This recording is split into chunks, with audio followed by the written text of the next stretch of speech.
YouTube, what's going on? Welcome back. This is a 7-round mock for the Green Bay Packers. All right, so the Packers are a team that is on the rise. Currently they're sitting with about 16 million in cap space. When you look towards 2025, based on what Spotrac says, they're going to have about 63 million. They clearly have plenty of money to spend, and free agency will be interesting to see what happens. They are going to be a team that's going to be looking for some help in a variety of places, but they've got a lot of young pieces to work with. I think when you look at their roster, I think the biggest things that I see as their glaring needs is still a true wide receiver one that Jordan Love can lean on. I know Christian Watson's a big play guy, but he's had times of inconsistency, and it's really been annoying at times when you watch them. So like, man, if you just had a true number one to go with these good tight ends and the running game they've had, I think you could see them look at some depth in the secondary. I think they need an outside corner. I don't think Eric Stokes is really it. So we're going to see what we can do. They've got all 7 rounds of picks, so let's jump into it and see what we can do. We're not doing any trades, although trades are inevitable in the draft. There's a couple tight ends sitting here. Emeka Ibuka, if they want to look at the receiver, he would be a really nice receiver for them. Benjamin Morrison sitting there. He's definitely going to be my pick at 27. They need corner help on the opposite side of Jair Alexander, and he's not getting any younger. So give me Benjamin Morrison there. Gets you a high-end cornerback that I think is something that they're going to desperately need. And I think with Morrison, you've got, he's right around 6 foot. He's probably going to run in the low 4.4s, maybe high 4.3 range to the combine. He's got good burst. He's quick. He's got good ball skills. I think you could see him pick off some and be one of those guys that you see highlight real type interception. So I think that gives you something that you necessarily don't have. He's not going to try to intercept everything and miss and make big and let big plays get behind him. I think he's got the speed to catch up if something does happen. So at pick 58 now, we're looking at some different things. So let's see what's best available on the board. We've got Campbell, Quinn Ewers. We've got some edge help. We've got some defensive line help. We've got more edge help. We got running back. They don't need a tight end, safety. Interesting. I would have loved to try to grab them some interior offensive line help, maybe a receiver here in the 2nd round. Oh, Evan Stewart's here. No, he's probably going to be my pick. I love Evan Stewart. I like him better than anything else that's sitting here on the board. Let's see, is Evan Stewart going to give you Jaden Reed vibes or Romeo Dobb vibes? I don't know if he's truly a number one. It's a tough call. Let me know in the comments. What do you think? Are any of these receivers number one material? I'm going to give him Evan Stewart just because I don't think he lasts till 91, and I think they need a receiver in day 1 or 2. I think could wind up being one of those guys that turns into a team's top option. Does he give me Amon-Ra vibes? Not necessarily. I think maybe a bigger, physical or more physical Jaden Reed. Physical. That's not a word. More physical Jaden Reed type guy, but I think could be better on the outside than the inside. So yeah, so I'm going Evan Stewart there at 58.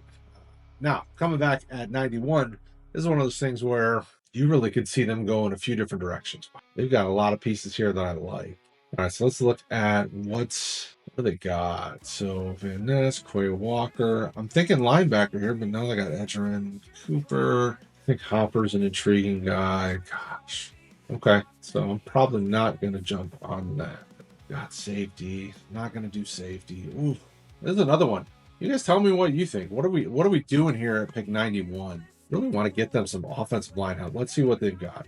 Blake Miller. I don't really love any of these pieces right here. So let's see. We don't need tight end. They've got tight end. I mean, they don't really need running back either. I like Henderson. I like Singleton. I'm going to do it. I'm taking Nick Singleton here. I don't necessarily love what is sitting there on the board for the offensive line.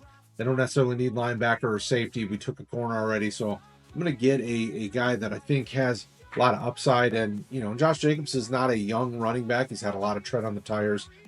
So I think they could look to try to see what the future holds at the running back position. And though they drafted some and they've got, pieces there, I don't know that they've got guys that can take over in the long term. So we'll go there and see what happens. So now we're to 127. So this is where you're starting to look for the guys that are developmental, or maybe you get lucky and may have that startable upside early. Blake Miller. Perfect. Blake Miller's there. I like Blake Miller. I like Jack Nelson too. So these would be 2 guys that I would definitely consider here. I think I'm going Miller just because of the athletic profile and what he does as an outside guy. I think you could probably Nelson might give me more inside vibes than outside. Get you some offensive line help that I think is much needed. You know, some depth, some guys that can step in and pinch in injury. We're not doing any trades, so okay. So let's see what's on the board. We've got edge rushers if we want to look at edge. We got linebacker help. Really like Jay Higgins. He is a guy that I really like in the 4th round. I really like Danny Dennis Sutton as well. So Sutton I'm going to take here just because I think he's a guy that I think we've still got more to unlock with Sutton. I think he's a really nice rotational pass rusher to start, but he's a guy that I think he can develop another level to his game. And I think that's something that they could use, especially because you could stand him up in that defensive scheme and kind of move him around and let him rush from a variety of roles. We'll see what happens. All right. So now we are back at pick 201. So we've got 2 picks left. Or no, I'm sorry, 202. We got 2 picks left. We've given them a little bit of everything. We've given them some offensive line help. We've given them some defensive, some edge rusher. We've given them running back. So let's see what's on the board. So we got running back, offensive line. Oh, we got a linebacker. I like Jamin Dumas Johnson. He's got kind of bounced around in college, but I think he's got some tools that would be interesting at the next level. But let's just look a little bit further. I don't really love any of these other guys. I don't really think there's any guy that stands out above the rest. So give me that. Give me Dumas Johnson here. Some depth at your linebacker position. At this point, it's developmental. I think he's got some interesting tools that could intrigue a team in the 6th, 7th round. All right, last pick, 250. What are we looking at? And as I've said multiple times, let me know as I'm looking through here. Who's your guys that you would be targeting at this point in the draft? We've given them a tackle. You know, we could look to some interior help, but I think Miller could be a guy that, you know, maybe they think could move inside if need be. There's some tight ends and running backs I don't mind here in the 7th round. I can't say that I'm super in love with a bunch of these other pieces. I've already grabbed edge rusher. Derek Moore would be an interesting one. All right, we're going to do it. We're going to go with a tight end.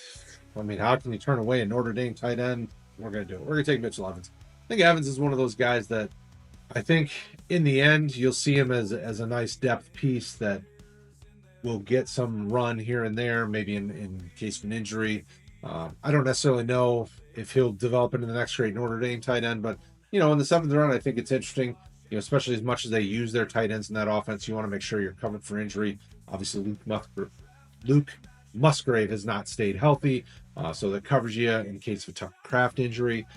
And it gives you another weapon to use. You know, maybe you can use him in a variety of roles. You can use him as blocker. You can use him as an inline guy. Let me know. Let me know what you think. Is that a good tight end pick? Is this a draft that you would feel happy about, Packers fans?